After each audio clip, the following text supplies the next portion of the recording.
Bom dia a todos. Bom dia, senhor presidente.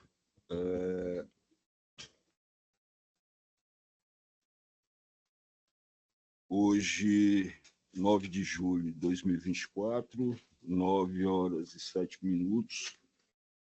Presentes, desembargador André Luiz de Souza Costa, desembargador Jaime Medeiros Neto, desembargador Djalma Teixeira Benevides, doutor procurador doutor João Eduardo Cortez, doutora Ana Cristina, defensora pública. Havendo quórum regimental, declaro aberta a 23ª sessão ordinária desta 4ª Câmara de Direito Privado. Em apreciação à ata da sessão anterior, de número 22, realizada no dia 2/7/2024. Eu voto pela aprovação. Pergunta ao desembargador André Costa. Voto pela aprovação também, excelência. Desembargador Jaime. Pela aprovação, excelência. Desembargador Djalma Benevides. Pela aprovação, presidente. Está aprovada. A lista de processos adiados e retirados de pauta está disponível na tribuna e através do chat. Vamos à confirmação dos votos provisórios. Eu ratifico todos os meus votos provisórios já lançados no sistema, à exceção daqueles pendentes de sustentação oral e debates por este órgão colegiado. Desembargador André. Excelência, inicialmente, bom dia para Vossa Excelência, presidente. É bom estar de volta. Colega desembargador Djalma Benevides aqui à minha frente, colega Jaime Medeiros Neto, de forma virtual, doutor João Eduardo Cortez, representante do Ministério Público, doutora Ana Cristina, representante da nossa Defensoria Pública, Marina, secretária, e os advogados aqui presentes e toda a nossa assistência. Excelência, eu confirmo os votos, ratifico e confirmo os votos provisórios já lançados, com as exceções de praxe, para aguardar as sustentações orais ou dos pedidos de vista. Perfeito. Desembargador Jaime Medeiros.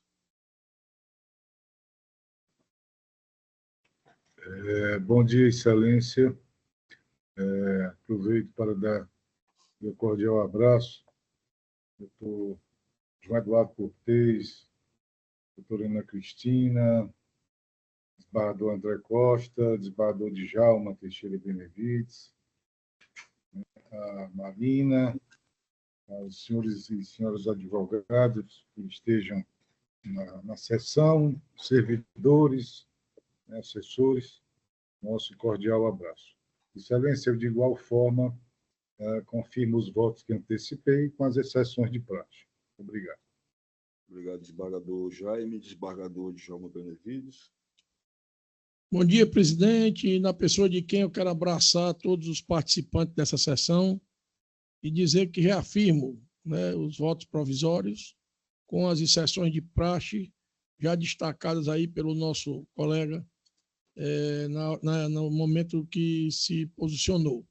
Então, é assim que voto, senhor presidente. Obrigado, desembargador Djalma. A secretaria pode já iniciar os expedientes. Processos com sustentação oral, priorizando aqueles que serão realizados de forma presencial. Dando início aos pedidos de preferência, um pedido de preferência sem sustentação oral, número 101 da pauta, agravo de instrumento número 063-7220, dígito 38/2023, agravante Matheus Carneiro Barroso Silva, advogado solicitante Dr. Igor Silva de Andrade, agravado Rochelle Soares Vieira, relator é o desembargador Djalma Teixeira Benevides. A parte agravante solicitou preferência sem sustentação oral. Desembargador Djalma, Vossa Excelência tem a palavra. Obrigado, presidente. Então, eu vou ler a ementa do meu voto. Processual civil, agravo de instrumento, ação de inventário, e legitimidade ativa para propor a abertura do inventário.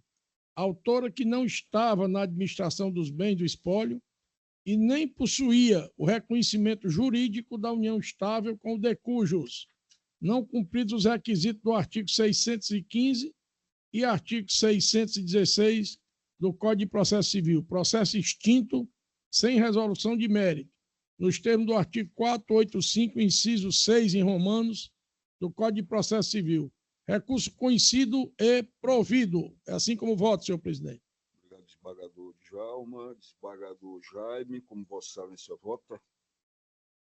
Com o relator, excelência. Eu também acompanhei o relator e proclamo o resultado. Recurso conhecido e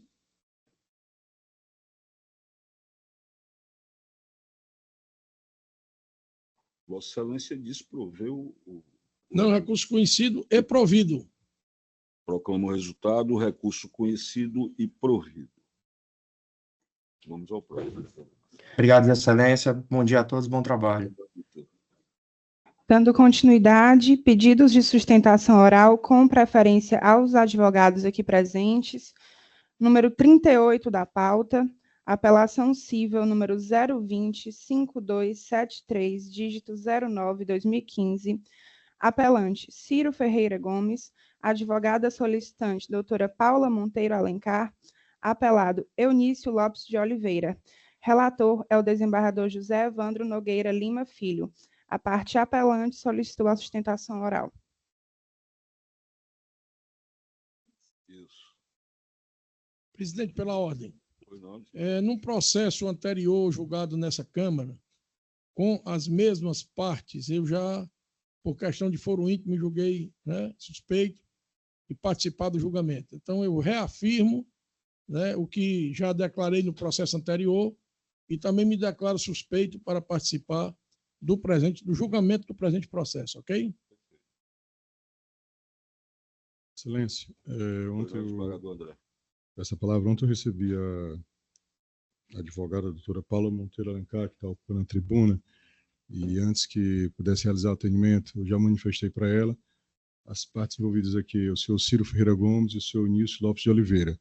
Aí, por motivo de foro íntimo, eu declarei suspeito. Então, já avisei ela ontem, aí eu estou registrando aqui que eu não participo do julgamento que envolver essas partes. Perfeito. Obrigado. Doutora, o processo está em pauta, né? Está em mesa, mas diante da declaração de suspeição de ambos os vogais, fica impossível a realização do julgamento nesta sessão. Mesmo o desembargador Jaime assumindo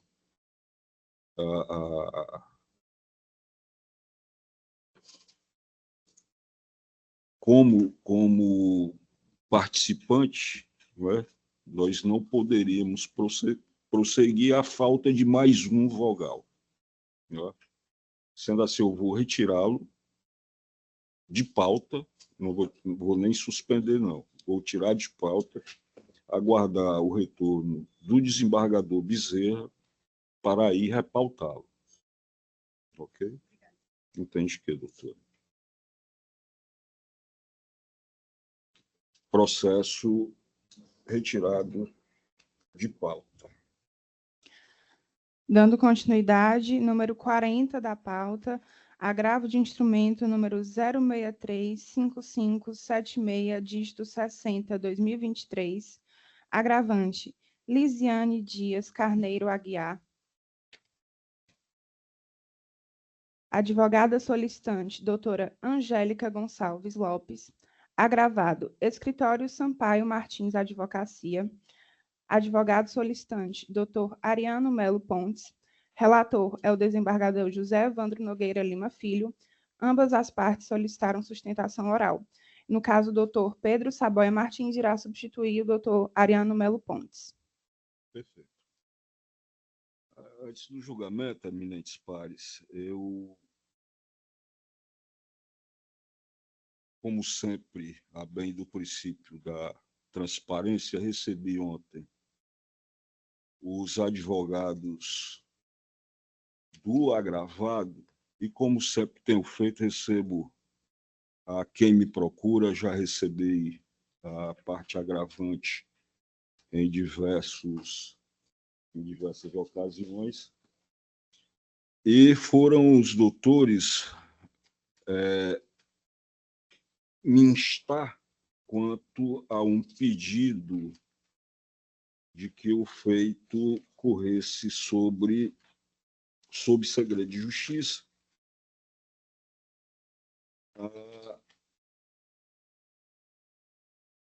Fato, inclusive, já requerido pela própria agravante na peça de pórtico.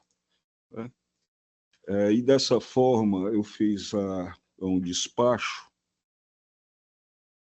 que aqui faço questão de ler, e daí daremos seguimento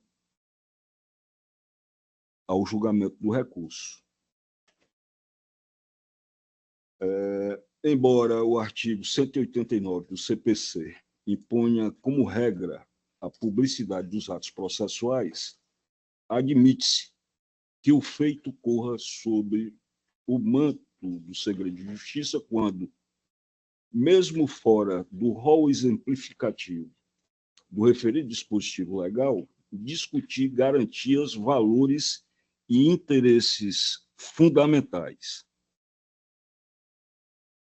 Dessarte, embora tenha sido suprimido dos autos originários a petição e documentos que supostamente violaram sigilo profissional entre advogados e clientes, foram eles trasladados ao bojo deste recurso. Outro sim, mormente ainda não apreciada por este relator, parece-me que a decretação do sigilo requestado pela parte agravada na petição de páginas 540 e 541, nenhum prejuízo traria aos agravantes, até mesmo porque assim assentiram na peça de pórtico. Isso posto, razoável a tramitação dos feitos nos termos do inciso 3º do referido dispositivo legal, restringindo as partes e seus advogados à consulta dos autos. Em assim sendo, na forma do artigo 90, parágrafo 1º do Regimento Interno deste Tribunal de Justiça, eu solicito aos assistentes que deixem a sala e permaneçam apenas os advogados e as partes. Fica sem problema. Eu já tinha inclusive falado desembargador André, desembargador Djalma e desembargador Jaime, acho que a nossa última sessão houve um problema semelhante e a minha preocupação com a técnica. Né? Mas hoje eu tive a preocupação de conversar com ele antecipadamente. Há o registro por áudio, tão somente para efeito de transcrição, tá? E sai toda a tecnologia que divulgaria o julgamento. Sim. Eu agora me preocupei com relação ao doutor Procurador de Justiça e o desembargador Jaime, como faremos? Ligar por videochamada para eles possam permanecer acompanhando. O senhor quer que eu saia também? Não, é absoluto. Como é que nós faríamos isso? Porque estão online. Dando continuidade, então, passaremos ao processo de número 50 da pauta, embargo de declaração cível número 018 9157, dígito 54, 2017, barra 50.001, embargante, Associação Brasileira de Engenharia Sanitária e Ambiental, ABS, advogado Dr. Ted Luiz Rocha Pontes, embargado Banco do Nordeste do Brasil S.A., advogado Dr. Edmilson Barbosa Francelino Filho, relator é o desembargador André Luiz de Souza Costa. Pois não, desembargador André Costa. Pois não. Excelência, me parece que antes tem uma questão de ordem do desembargador Djalma. Pois não, desembargador. Presidente, e assim como já fiz em vários outros processos, né, que envolve determinado escritório, eu também vou me considerar, né, suspeito de participar desse julgamento. Já tinha comunicado previamente à nossa secretária, e agora em plenário estou ratificando o que comuniquei previamente e me considerando impedido por questão de foro íntimo. Perfeito. Desembargador quer emenda, porque eu recebi, desembargador relator, a advogada no dia de ontem, os advogados no dia de ontem, e são tantos processos para a sessão, e já constava, inclusive, talvez por equívoco, desembargador Djalma, o seu voto provisório. Deve ter sido um equívoco. Mas como a doutora me procurou, já prevendo essa possibilidade da declaração de suspeição do desembargador, eu lancei já o meu voto provisório. Se Vossa Excelência quiser ler a ementa. Pronto. Excelência, eu parabenizo a advogada Cris Castro, eu também recebi ela ontem em audiência, já tinha sido, esse caso começou sob a relatoria da desembargadora Maria Livramento, o recurso não foi conhecido, teve novos embargos, que eu julguei os embargos aqui, e também não dei provimento aos embargos. Esses são os segundos embargos que eu também, pelos mesmos motivos, está exposto no acordo, ouvi atentamente a advogada, inclusive mandou um memorial no estilo visual law e tal, bem produzido, mas eu entendo que não há motivos para modificação do entendimento. Embargo de declaração, embargo de declaração em apelação cível. Inexistência de omissão, contradição ou obscuridade. Impossibilidade de rediscussão da matéria já decidida. Inteligência, a súmula 18 TJCR, recurso conhecido e não provido, acordo mantido. Inexiste omissão acessionária no acordo embargado, uma vez que analisou detalhadamente as alegações citadas e eu reproduzo no corpo do acordo os trechos, pela parte embargante, de modo que não deixou margem para dúvidas ou omissões. Ausente de qualquer vício acessionado pelo presente recurso. Constate-se que a pretensão recursal é voltar a rediscutir a matéria já decidida por esse colegiado, intento que encontra óbice no teor da súmula número 18 do Tribunal de Justiça do Estado de Ceará. Embargos declaratórios desconhecidos e não providos. Acordo mantido. Esse é o voto, Excelência. Foi o desembargador André Costa, desembargador Jaime Medeiros como voto. Acompanho o eminente relator, senhor. Eu, como dito anteriormente, já lancei meu voto provisório para acompanhar na íntegra o eminente relator e assim proclamo o resultado. Recurso conhecido e desprovido.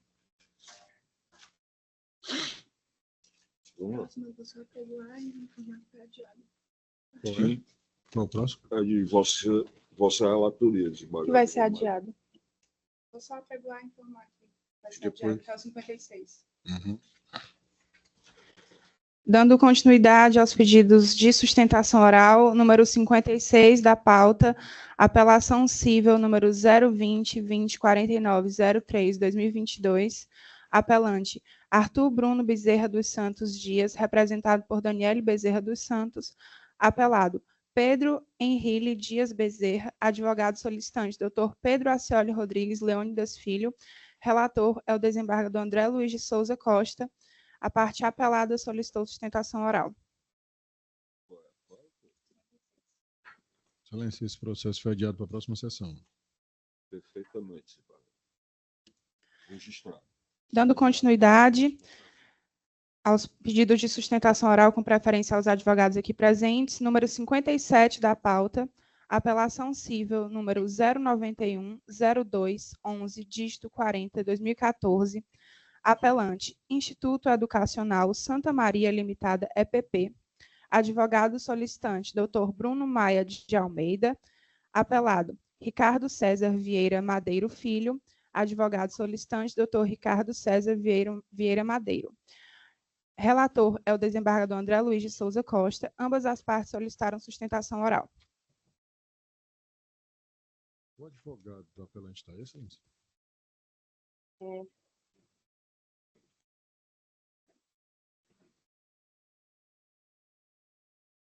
Tem um advogado do apelante que pediu.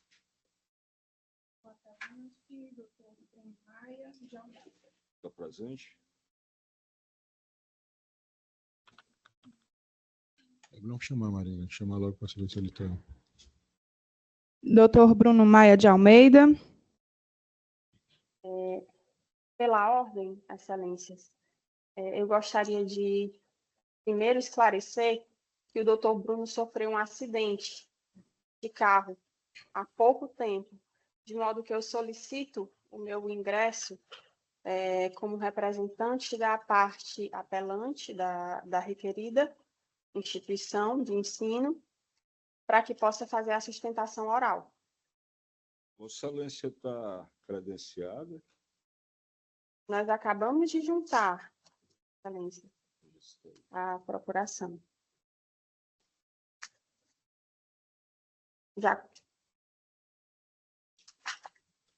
Vossas Excelências já conseguem visualizar no processo? Um instante, doutora. Por gentileza.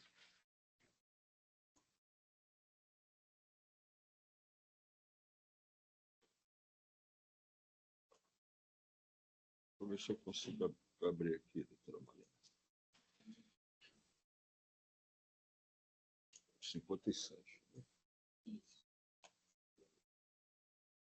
Não está abrindo de jeito nenhum. O desembargador André está conseguindo abrir esse processo?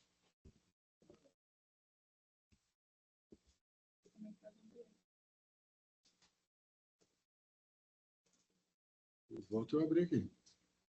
Pronto. Tá.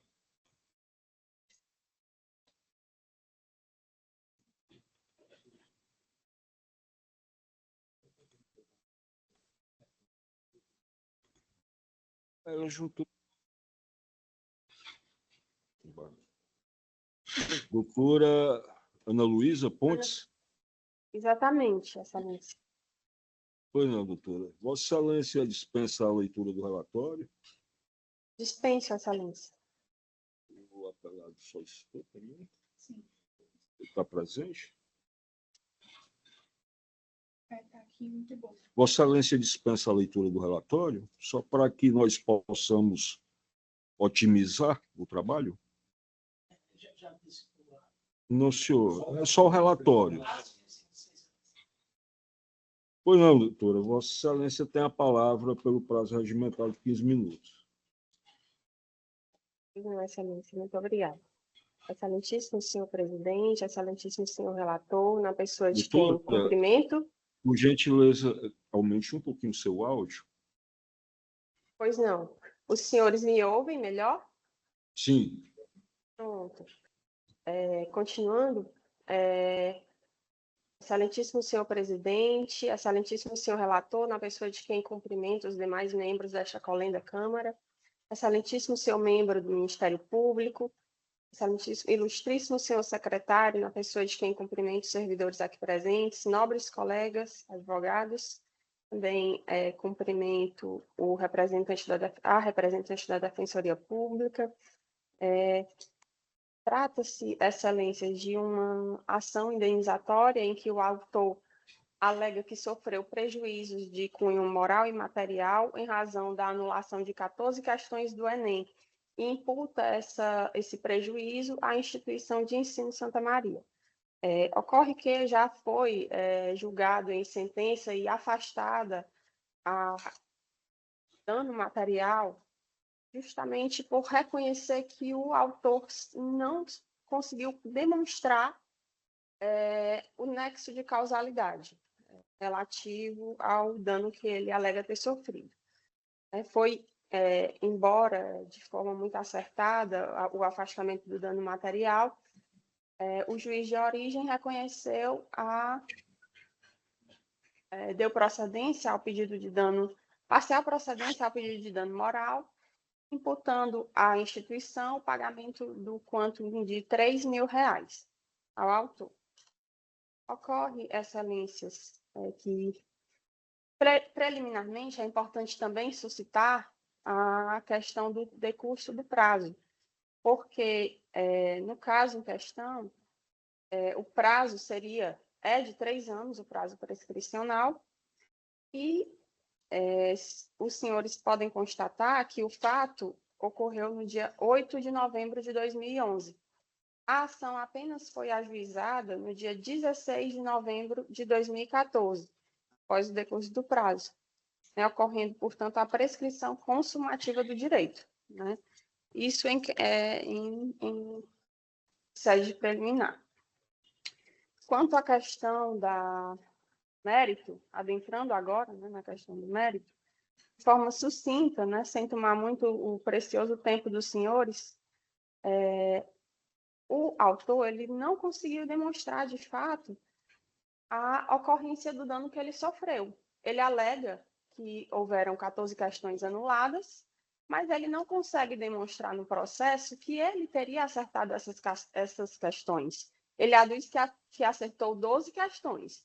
Contudo, ele não consegue demonstrar sequer que acertou uma única questão, de modo que não há nos autos qualquer demonstração do dano.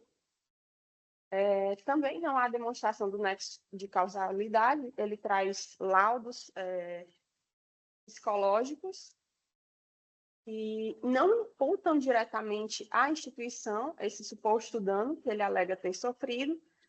Outra coisa que é importante ressaltar é a questão das datas desse tratamento psicológico que ele disse que se submeteu, né? O fato ocorreu em novembro de 2011, ele apenas iniciou um tratamento em fevereiro de 2013 e traz um laudo de novembro de 2014. Né? Então, por si só, o lapso temporal deveria afastar o nexo de causalidade aí, né? Porque a gente está falando aqui de uma questão de saúde mental. Né? Então, é um grande lapso temporal, né? Transcorrido desde a ocorrência do fato até o início do tratamento desse suposto dano que teria sido causado por ato da instituição. Então, senhores, diante desse cenário que não traz nenhuma prova contundente e provas que são totalmente incapazes de demonstrar a existência de um dano, bem como de um nexo de causalidade, é absolutamente temerário imputar à instituição a reparação de um dano que sequer ficou demonstrado.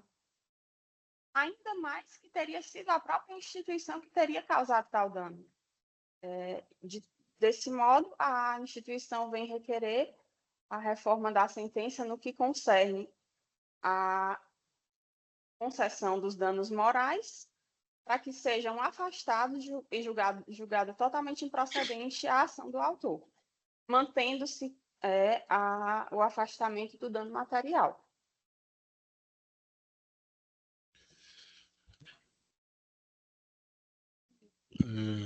Eminentes pares, assumo a presidência temporariamente com o desembargador Evandro se deslocou.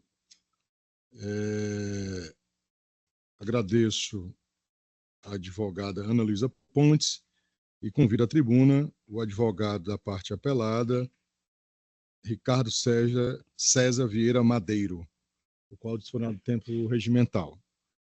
Pode iniciar, eminente advogado. Excelentíssimo senhor presidente, doutor Zé Evandro, eminente desembargador, operoso doutor André Costa, doutor Djalma e o doutor Jaime Medeiros, nosso cordial bom dia. Senhores serventuários, senhora defensora pública, senhor promotor. A presente demanda, ela trata-se de um pedido de indenização interposta pelo ora apelado, pelo fato dele ter se prejudicado mediante o vazamento de 14 questões proferidas pelo então professor do Colégio Cristos. Na véspera do vestibular, houve um aulão e esse professor, não sei se pela iluminação, ele conseguiu entregar para os alunos do Colégio Cristo 14 questões iguais à prova do dia seguinte. E por óbvio que o Enem continuou, esses alunos, obviamente, se viram extremamente achincoalhados na rede social pelos demais estudantes, de forma muito justa, por sinal, dos seus adversários, das outras escolas, e passaram, então, a ser humilhados, inclusive no local da prova no dia seguinte. Isso fez com que, como se comprova aí nos autos, a gente junta noticiário do jornal, em que os pais de alunos, eles se juntaram e foram ao colégio pedir que pelo menos se desse um apoio psicológico durante a realização do Enem. Mas se fez ouvido de mercador a direção do Colégio Cristos. Pois muito bem, essas 14 questões, elas foram anuladas. A defesa pediu à juíza Có que requisitasse para o INEP o espelho dessas questões, mas a juíza nos negou esse direito. Bem, após a instrução processual, foi condenado a pagar a quantia de R$3.000. 3. Senhores, o ora apelado era o aluno que estudou desde o maternal no Colégio Cristos. Desde o maternal. E durante toda essa época, esse rapaz esteve sempre na relação dos homenageados por ser medalha de ouro. E certamente as chances dele eram muitas, mas também foi deferido também a perda de uma chance. Senhores, hoje ele está concluída a residência de alergologia pediátrica na USP, tirou o primeiro lugar no concurso da USP de São Paulo e está iniciando o seu mestrado também na USP de São Paulo. Então, mostra que ele tem uma trajetória. Se olharmos pelo retrovisor da vida, nós temos a certeza de que o rapaz estaria na Universidade Federal do Ceará. O que mais nos causa espanto, excelências, são as razões do recurso. Diz ele, pedindo a prescrição, ora, qualquer estudante de direito sabe que na relação do consumidor, na relação consumerista entre fornecedor e consumidor, a relação é consumerista, isso é entendimento. E o prazo prescricional passaria para 5. O segundo argumento, qual é? O segundo argumento, esse é de causar mais espécie ainda. O segundo argumento, senhores desembargadores, é de que o ora apelado, ele não conseguiu provar que acertou uma das 14 questões. Ou seja,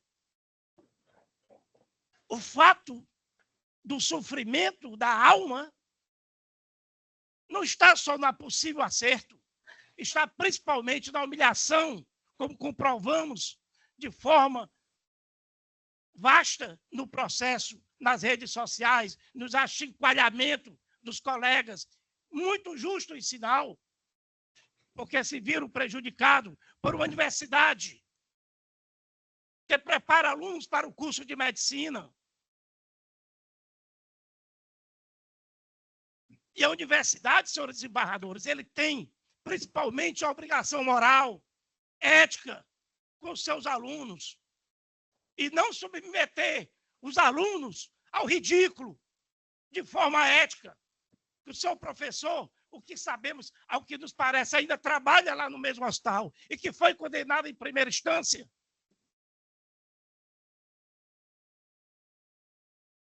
E aqui, e por que é que a parte não recorreu? Porque isso atormenta a alma todo dia. E são quase 12 anos de processo.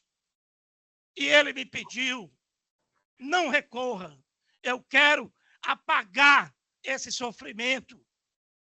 Eu quero me desvencilhar dessa história que macula a minha honra. Aí ele passou, sim, aonde? Na Faculdade de Cristo, pagando a risória quantia hoje está 12, 15 mil reais a prestação. E o pior, essas universidades particulares cobram 12, 15 mil reais ao aluno. E na época do internato, em que o aluno passa 2 anos no internato dentro do hospital, ele vai para onde? Para os hospitais públicos. Mas o dinheiro vem para a instituição privada. E o aparato, como ele próprio. Eu sou médico também, sou cirurgião pediátrico, sou preceptor da residência médica do Hospital Infantil Albert Sabin. E mesmo pagando essa quantidade, quem ensinava ele na cirurgia pediátrica? A pessoa que vos fala. Mesmo pagando aquela quantia. E agora, senhores, vem aqui pedir uma revisão de recurso de 3 mil reais. Nós estamos aqui não em busca de 3 mil, mas em busca do resgate moral que essa universidade deveria ter. Que ela deveria uma desculpa para todos os alunos que estudaram lá e submeteram ao concurso público do Enem em 2011. Está provado nos autos que necessitou de tratamento psicológico, porque ele não admitia, ele, dentro da formação ética e moral que ele teve, da sua família, dentro dos conhecimentos científicos que ele teve, ele não admitia não ter passado na Universidade Federal do Ceará. E foi, então, fazer na dita cuja da Universidade Cristos. Então, excelências, é por essas razões. Aqui, manchete aqui do jornal O Povo, salvo engano. Nossos filhos estão destruídos, diz mãe de aluno que vai realizar Enem. E essa mãe não foi do Ricardo Filho, não. Aliás, nós nem fomos lá. Foi direto para onde? Buscar o apoio particular do psicólogo, porque nós sabíamos que se fosse depender dessa faculdade, que sequer honrou e botar esse professor para fora. 14 questões, senhores. Como que um estudante de medicina tem condições de passar no Enem vendo 14 questões anuladas? Então, excelência, por essas razões é que nós pedimos que vossas excelências façam, resgatem a justiça e que o Ricardo Filho seja apenas o símbolo de todos aqueles que sofreram na alma, que foram humilhados e que foram espiziados. E peço a vossas excelências, já que nós não recorremos, como disse, porque não queria prolongar o sofrimento, acreditando que a própria Faculdade de Cristo, pelo menos, tivesse um sentimento de justiça e deixasse aquilo ali de mão. Mas não, recorreu. Então, por essas e outras razões, é que nós pedimos a vossas excelências que mantenham a sentença proferida em primeira instância. Muito obrigado e desculpe-me a emoção, até porque eu sou pai do Ricardo Filho. E tenho 2 filhos médicos. Ele e tem a outra, Manuela, que também é neonatologista também. Também fez a residência de neonatologia aqui, pediatria geral, em São Paulo. Muito obrigado, Excelência. Obrigado, doutor. Devolvo eu, na verdade, devolvo a presidência a Vossa Excelência, que retornou. E aí? Obrigado, desembargador. Devolvo a palavra a Vossa Excelência. Eu vou ler só a ementa e, de antemão, eu declaro que eu estou conhecendo do recurso e não provendo. E, para quem acompanha as sessões da 4ª Câmara de Direito Privado, o advogado, primeiro, eu já tinha cumprimentado, mas cumprimentar a advogada Ana Luísa Pontes, que ocupou a tribuna em defesa da apelação do Instituto Educacional Santa Maria, Limitada, EPP, Instituto Mantenedor do Colégio Cristos, e o advogado Ricardo César Vieira Madeiro, que advoga na defesa dos direitos e interesses do seu filho Ricardo César Vieira Madeiro Filho, cumprimento dos advogados que ocuparam a tribuna. Antecipo que o recurso está sendo conhecido e não provido. E para quem acompanha os posicionamentos da 4ª Câmara de Direito Privado, faço questão de deixar claro que a indenização aqui está limitada aos R$3.000, porque o juiz fixou na primeira instância e a parte, pelos motivos colocados na tribuna, não recorreu. Então, eu confirmo os 3.000, nesse valor, por causa da situação processual como é colocada. Direito civil e do consumidor, apelação civil, ação de danos morais, instituição de ensino, defeito na prestação do serviço, responsabilidade por anulação de questões do Enem, inexistência de prescrição, incidência do artigo 27 do Código de Defesa do Consumidor, dano moral configurado, artigos 14 do CDC e 186 e 87 do Código Civil, recurso conhecido e não provido. A relação entre as partes é consumerista, posto que o promovente apelado é destinatário final dos serviços oferecidos pelo promovido apelante, este na condição de instituição de ensino. A demanda visa a reparação por defeitos do serviço prestado pelo apelante. Em razão disso, não decorreu o prazo prescricional de 5 anos, disposto no artigo 27 do Código de Defesa do Consumidor. Precedência do Tribunal de Justiça do Estado do Ceará, TJCE. O serviço é defeituoso quando não fornece ao consumidor a segurança que dele se espera, dentre o modo de fornecimento, os resultados e os riscos, artigo 14 do CDC. E o dano moral decorre da violação a direitos de personalidade, caracterizando-se como o sofrimento psicomoral, as dores, as angústias, as frustrações infligidas ao ofendido. Configura ato ilícito e enseja o dever de indenizar, artigos 186 e 87 do Código Civil. Ainda que não seja aplicável ao caso a teoria da perda de uma chance, conforme bem ponderado na sentença do juiz da primeira instância, por ausência de demonstração de possibilidade séria e fundada da ocorrência do resultado pretendido, aprovação para o curso de medicina da Universidade Federal do Ceará, a conduta da instituição de ensino foi defeituosa e causou abalo moral ao autor apelado e não mero aborrecimento. Em consonância com a jurisprudência do STJ, TJCE e postulado punitivo e reparador dos danos morais, o valor optado pelo juiz do primeiro grau em R$3.000 está adequado, até porque não houve qualquer manifestação contra esse valor. Então, aqui ninguém faz uma reforma se não houve pedido. Recurso conhecido e não provido. Essa é a ementa, Excelência. E o voto foi antecipado para os colegas aí. Obrigado, desembargador André. Desembargador Djalma Benevides, como voto. Esse assunto tornou-se público, né?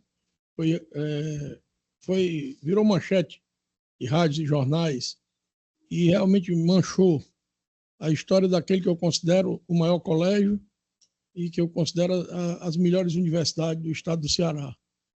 Porque o Colégio Cristo sempre primou por uma disciplina e organização absolutamente fantásticas.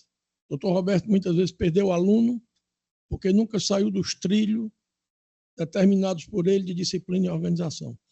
Eu presenciei isso numa reunião de pais e mestres. Mas, infelizmente, o professor Jailton, como o advogado disse, inclusive foi meu professor na 7ª série do Colégio Cristo, e a quem eu nunca mais ouvi, mas o professor Jailton realmente foi acusado de ter conseguido essas questões do Enem colocado num TD, e efetivamente o aluno que está numa instituição daquele nível de credibilidade que a Faculdade de Medicina Cristo tem, ou que o Colégio Cristo tem, e recebe um TD com 14 questões, ele imagina, né, que aquele TD é o certo. E ele vai seguir aquele TD como eu segui os meus, né? E, portanto, eu considero que o dano moral realmente está caracterizado, o nexo causal está caracterizado, né? Embora eu saiba, diferente do que o doutor destacou, que o professor Jailton foi afastado imediatamente quando as denúncias foram feitas, não sei hoje, mas na época o que me chegou é que ele foi afastado imediatamente. Mas isso não afasta, né, a culpabilidade da instituição de ensino em relação ao fato acontecido. Infelizmente, o nobre autor não recorreu da sentença, porque o valor arbitrado a título de danos morais é irrisório. Para o fato, o valor é irrisório. Mas, infelizmente, como não há recurso, o desembargador André bem destacou, seguindo a processualística, nós não poderíamos aqui aumentar esse valor. E o aumento, a meu ver, seria devido, né? Seria justo e legal. Mas, infelizmente, não houve recurso discutindo o valor arbitrado a título de danos morais. E eu reafirmo o voto provisório e me acosto integralmente ao voto do desembargador relator. Obrigado, desembargador Djalma. Desembargador Jaime Medeiros, como voto. Obrigado, Excelência. Inicialmente, cumprimento a doutora Pontes, que ocupou a tribuna, assim como o doutor Ricardo Madeira, a quem tem profunda admiração, né, quer pelo seu exercício na medicina, quer pelo seu exercício na advocacia. Lamentavelmente, esse caso, que é notório, né, por parte do Colégio Cristo, é verdadeiramente se lamentar, né?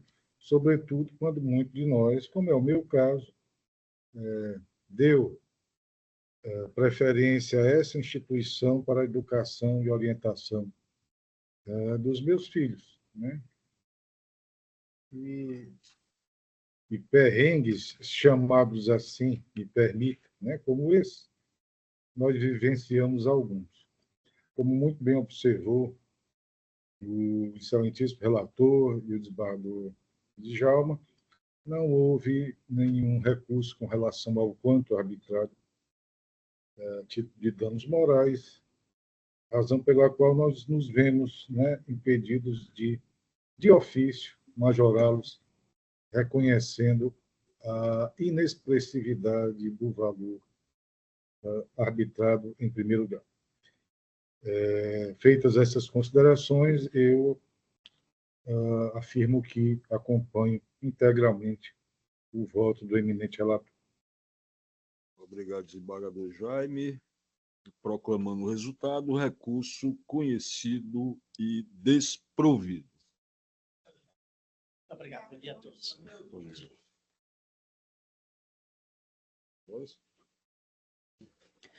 Dando continuidade aos pedidos de sustentação oral, já com os advogados em videoconferência, número 6 da pauta, apelação cível número 0050-740-06-2021, apelante Rita Bezerra de Lima, apelado Itaú Unibanco S.A., advogada solicitante, doutora Ana Beatriz Santos Oliveira. Relator é o desembargador José Evandro Nogueira Lima Filho. A parte apelada solicitou sustentação oral.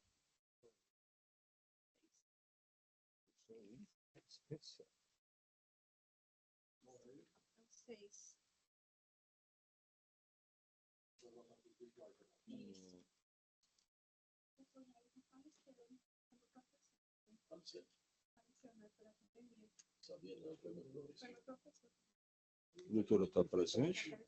Sim, Excelência. Doutora Beatriz. Bom dia, doutora. Vossa Bom Excelência dia. dispensa a leitura do relatório? Sim, dispenso. A senhora tem o prazo regimental de 15 minutos para a sua sustentação oral. Obrigada. Inicialmente, eu gostaria de cumprimentar a todos, aos julgadores, aos meus colegas advogados, aos serventuários da Justiça, e quem demais estiver nos assistindo. Doutora, Excelências, me perdoe interrompê-la. A senhora trata dos interesses do banco. do banco. Sim. Pois não, pode continuar. Certo, obrigada. Nesse processo, trata de uma ação declaratória de inexistência de negócio jurídico, em que a parte autora ela afirma que não realizou a contratação de um empréstimo consignado com o banco, e por essa razão ela ingressou com a demanda. Em suas razões recursais, a parte autora ela alega a necessidade de uma perícia grafotécnica para verificar se a assinatura que consta no contrato juntado pelo banco é realmente dela. Acontece, excelências, que essa perícia ela é totalmente dispensável no caso em análise e, como bem analisado pelo magistrado de primeiro grau, existe todo um conjunto probatório e não se trata apenas de uma simples assinatura. Como foi demonstrado nos autos, através do comprovante de TED, a recorrente ela recebeu o valor na conta dela, uma conta de sua titularidade, e é por isso que o banco ele não entende que é possível que a parte não tivesse conhecimento desse contrato, uma vez que ela recebeu o valor, ela se beneficiou com o valor do contrato. Além disso, excelências, o banco ele juntou todos os contratos devidamente assinados pelo banco, e essas assinaturas, assinados pelo banco não, perdão, assinados pela parte autora, e essas assinaturas, elas são muito similares às assinaturas que constam nos documentos que foram apresentados pela parte autora, junto com a inicial, e também chama atenção para o fato de que a autora, ela juntou documentos nos autos que são idênticos aos documentos que ela apresentou no momento da contratação. Então, como eu disse no início, não se trata apenas de uma assinatura, é todo um conjunto probatório, são depósitos que foram realizados, são documentos idênticos que foram apresentados por ambas as partes, e é por isso, excelências, que o banco, ele entende que não merece qualquer tipo de reforma à sentença de primeiro grau, que o magistrado, ele julgou de forma correta a demanda, ele proferiu a sua decisão com base nas inúmeras provas que foram apresentadas pelas partes, e é por todo o exposto que o banco vem requerer o desprovimento do recurso e a manutenção da sentença. Encerrou, doutora? Sim. Perfeito. É um tema já bastante debatido no âmbito da Câmara, e inclusive foi objeto de reunião administrativa, provocado que foi o tema pelo eminente desembargador Jaime Medeiros. A proposta de emenda encontra-se redigido da seguinte forma, já tendo sido disponibilizada aos desembargadores vogais. Direito civil e processual civil, apelação civil, ação declaratória de inexistência de negócio jurídico cumulado com indenização, empréstimo consignado, ausência de prova pericial, exame grafotécnico ao caso, imprescindibilidade para aferir a autenticidade da assinatura aposta no contrato, cesseamento de defesa evidenciado, o tema repetitivo 1061 do STJ, nulidade da sentença, recurso conhecido e provido no sentido de retorno à instância a quo para o devido processamento. É nesse sentido meu voto. Pergunto ao desembargador André Luiz de Souza Costa como voto. Excelência, eu ratifico o voto provisório e acompanho integralmente o voto de Vossa Excelência pelos fundamentos lançados. Desembargador Djalma Teixeira Benevides. Obrigado, presidente. E como Vossa Excelência destacou, esse é um tema que constantemente está nas nossas mesas. E a gente já tem decidido várias vezes da mesma forma que Vossa Excelência decidiu. Portanto, eu acompanho o bem lançado voto de Vossa Excelência na integralidade. Obrigado, desembargador Djalma. Proclamando o resultado, recurso conhecido e provido. Obrigado, doutora. Dando continuidade, número 16 da pauta, apelação cível número 0036-109, dígito 30/2015, apelante Gliécio Araújo Cavalcante, advogado solicitante Dr. Antônio Gervânio David Brito Magalhães, apelado Everaldo Ribeiro Rocha da Silva, relator é o desembargador José Evandro Nogueira Lima Filho. A parte apelante solicitou sustentação oral.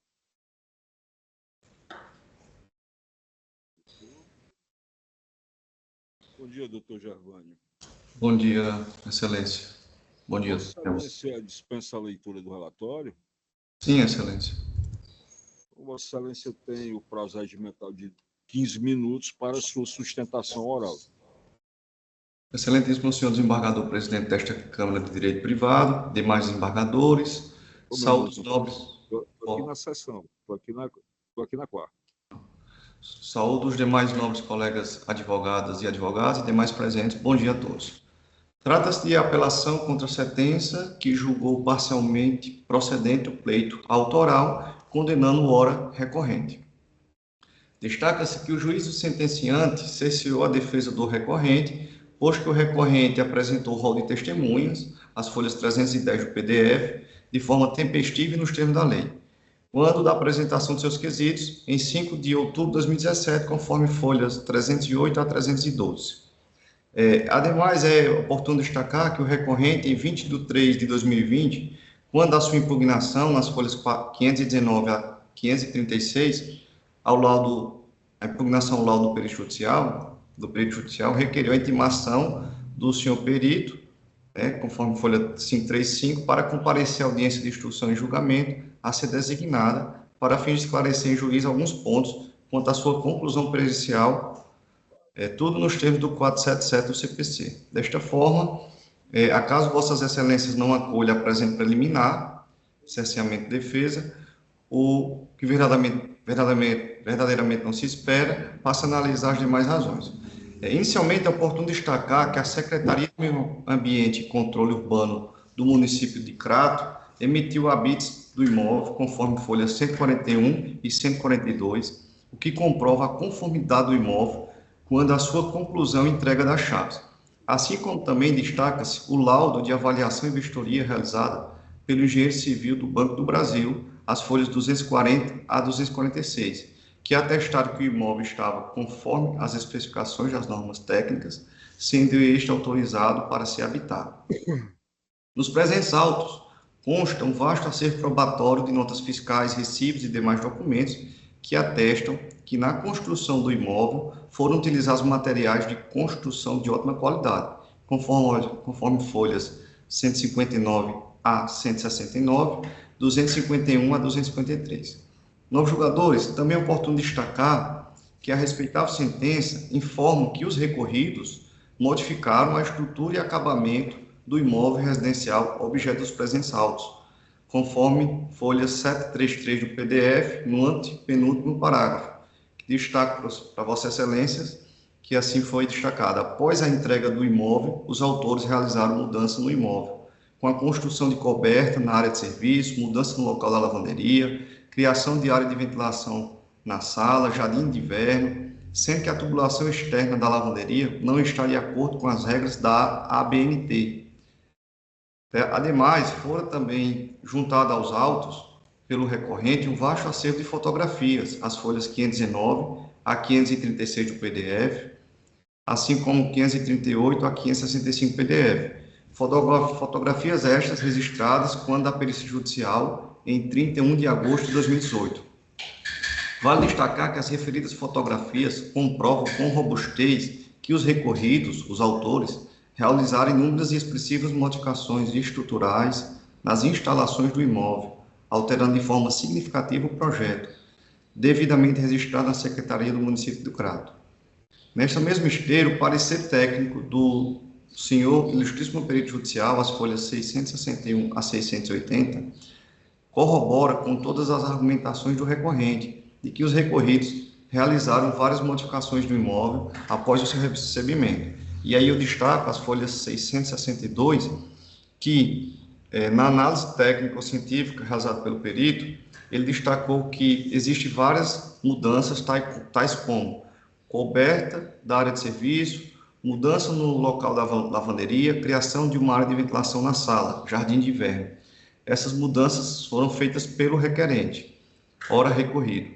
E as folhas 675 a 676, o perito, ao responder alguns quesitos, assim destacou: quando instado sobre a existência ou não da bica de banho no projeto inicial, ele respondeu que a bica foi instalada após a entrega do imóvel, sendo acrescentado ao projeto inicial. Assim como também foram perguntados sobre os riscos dessa modificação na edificação, ele respondeu que o dimensionamento da tubulação não fora feita da tubulação já previamente existente, não foi feita para receber águas da bica e lavanderia, mas tão somente da chuva, podendo ocorrer danos na sua vazão. Assim como também em outros quesitos, ele responde que foi constatado que a tubulação que vem da lavanderia era externa, então que não seguiu as normas da ABNT, que quando perguntado sobre o tanque e a pia de lavanderia, ele respondeu que não está conforme o projeto inicial e foi instalado em outro local.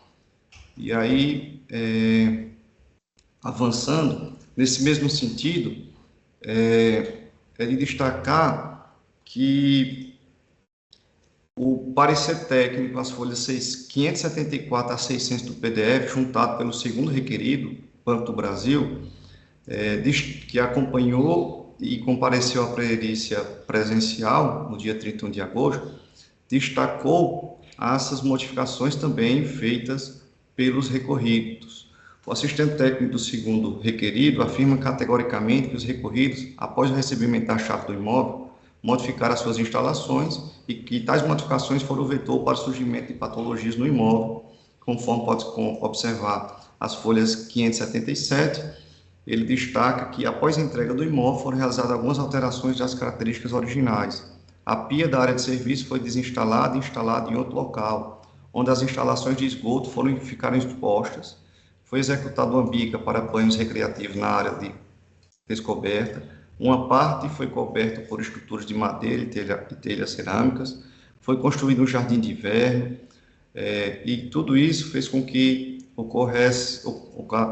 foi procedido por uma abertura na coberta, e instalação de telhas transparentes, que foram realizados rasgos nas alvenarias para instalação de novas tomadas, e tudo isso foi o vetor para o surgimento de fissuras e o fato de que foi realizada uma abertura na cobertura, o forro de gesso acabou sendo trincado e acabou interferindo na rigidez, na inércia original dos elementos construtivos, ocasionando assim alguns defeitos no forro, como trincaduras, assim como também o surgimento de goteiras.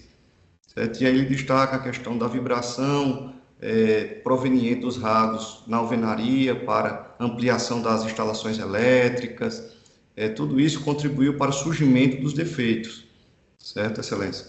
E ele conclui que ocorreram processos de transformações do imóvel, com execução de bica no quintal, coberta e jardins, como já foi exposto, e essas modificações realizadas acarretaram nos problemas, que, além do mais,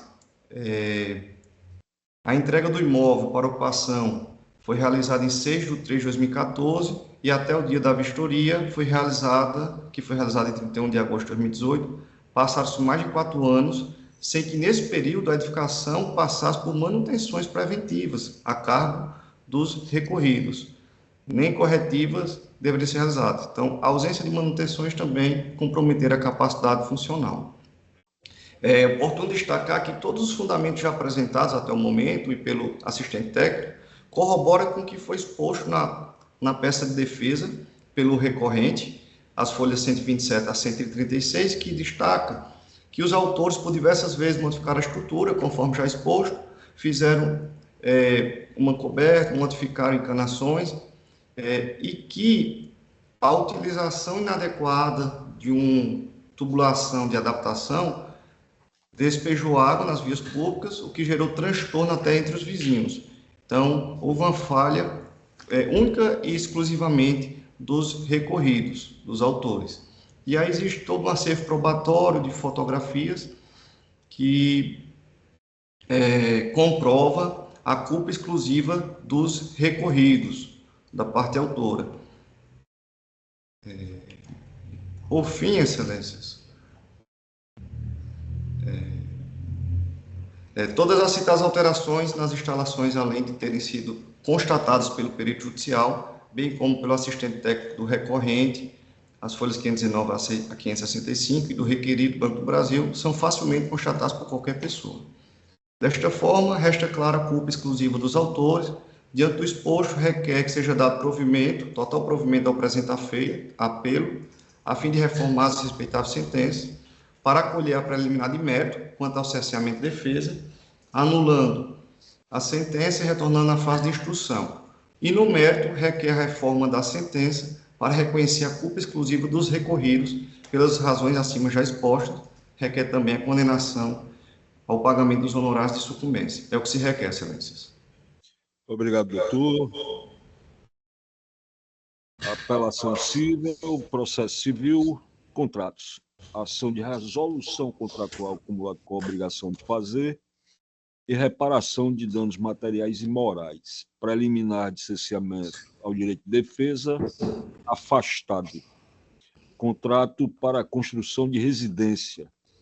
Vício no imóvel. Negligência do construtor comprovada por perícia judicial.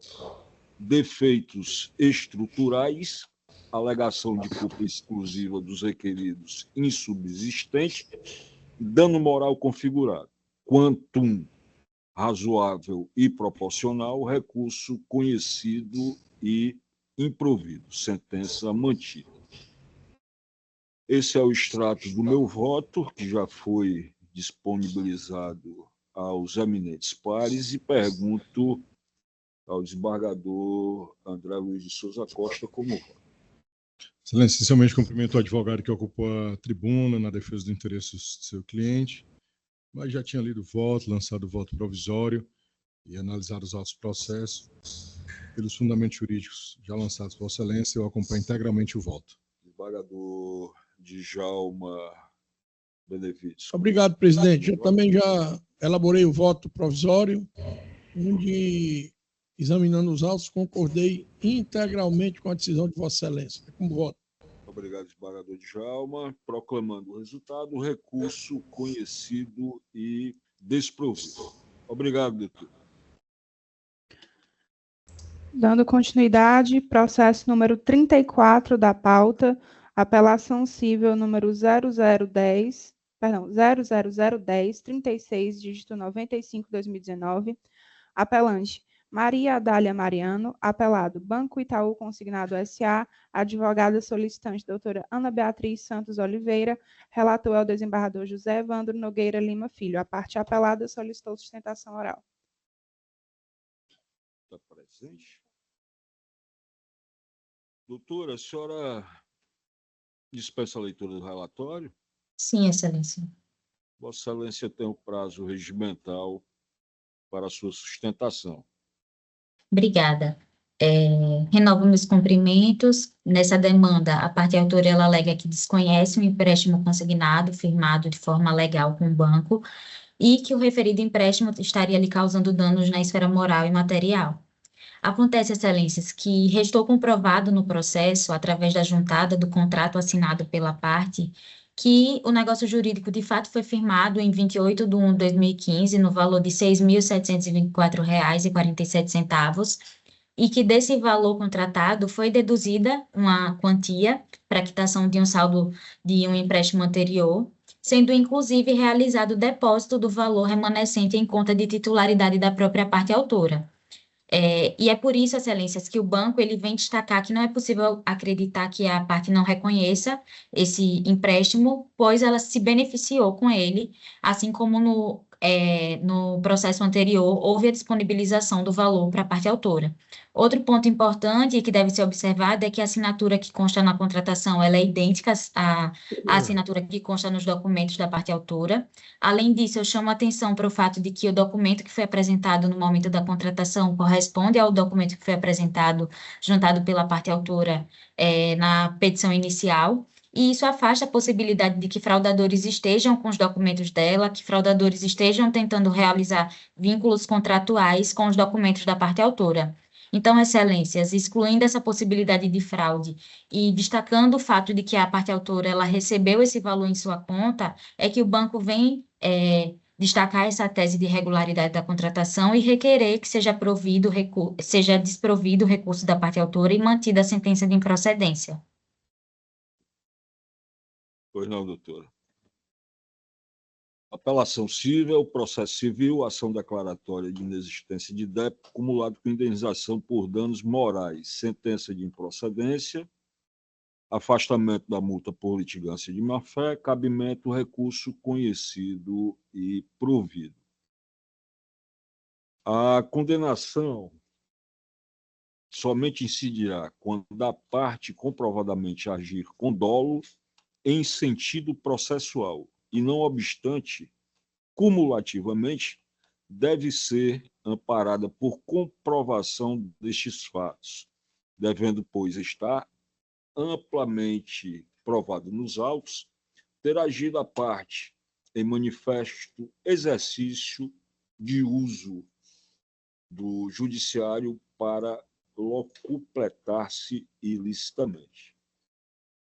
Ao analisar detidamente os autos, não se observa nenhuma conduta dolosa por parte da autora ao demandar o judiciário. Logo, tal pleito não merece amparo. Recurso conhecido e provido é o meu voto. Pergunto ao desembargador André Costa como vota. Excelência, já votei provisoriamente e acompanho integralmente os votos de Vossa Excelência pelos fundamentos jurídicos lançados. Desembargador Djalma Benevides, como vota? Obrigado, presidente. Reafirmo o meu voto provisório, acompanhando integralmente o voto de Vossa Excelência. Proclamando, então, o resultado, recurso conhecido e provido. Muito obrigado, doutora. Obrigada.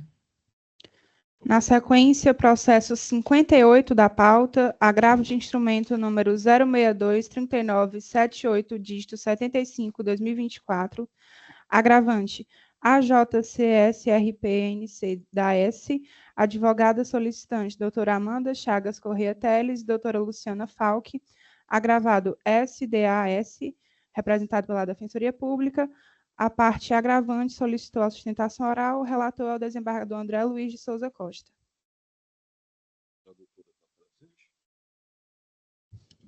Doutora Amanda, doutora Luciana, estão presentes na sessão?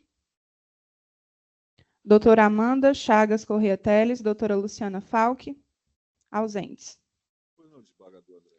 Excelência, aqui é um caso, basta ler do acordo, porque é o seguinte, tem um questionamento sobre a competência territorial, de onde ia ser julgado o processo, em Fortaleza, no Rio de Janeiro.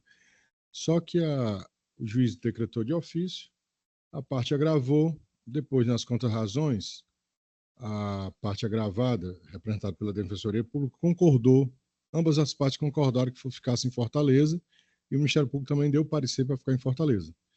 Aí tem uma questão de alimentos que não foi discutida na primeira instância, que eu não conhecia essa parte do recurso. Aí a emenda, o cabeçalho da emenda é o seguinte: direito processual civil, ação de alimentos e guarda, domicílio do alimentando como regra, competência relativa e impossibilidade de ser reconhecido de ofício, renúncia expressa, melhor interesse da criança, recurso conhecido parcialmente, que é a questão dos alimentos, que não foi discutido na primeira instância, e na parte conhecida, provido. E aí, Excelência, só para ficar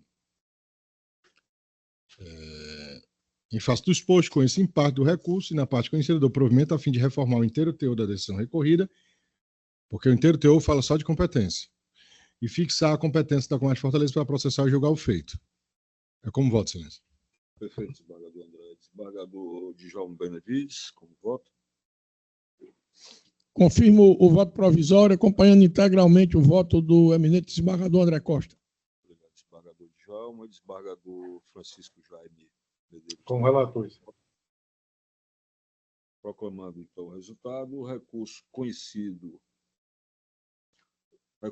conhecido parcialmente e na parte conhecida, provido. Dando continuidade, processo número 90 da pauta, agravo de instrumento número 0627331, dígito 26/2024, agravante, Caixa de Assistência dos Servidores Fazendários Estaduais, CAFAS, advogado solicitante, Dr. Denison Salles do Nascimento Rios, doutora Iandra Carmelita Silva de Oliveira e Dr. Fábio Zeque Silvestre, agravado Levi Carvalho Aragão Melo, relator é o desembargador André Luiz de Souza Costa. A parte agravante solicitou sustentação oral. Bom dia, doutor Iandra. Boa tarde já, né? Vossa Excelência dispensa a leitura do relatório? Dispensa a leitura do relatório. Então, Vossa Excelência tem um prazo regimental de 15 minutos para a sua sustentação oral. Primeiramente, eu gostaria de agradecer aos desembargadores, serventiários e advogados.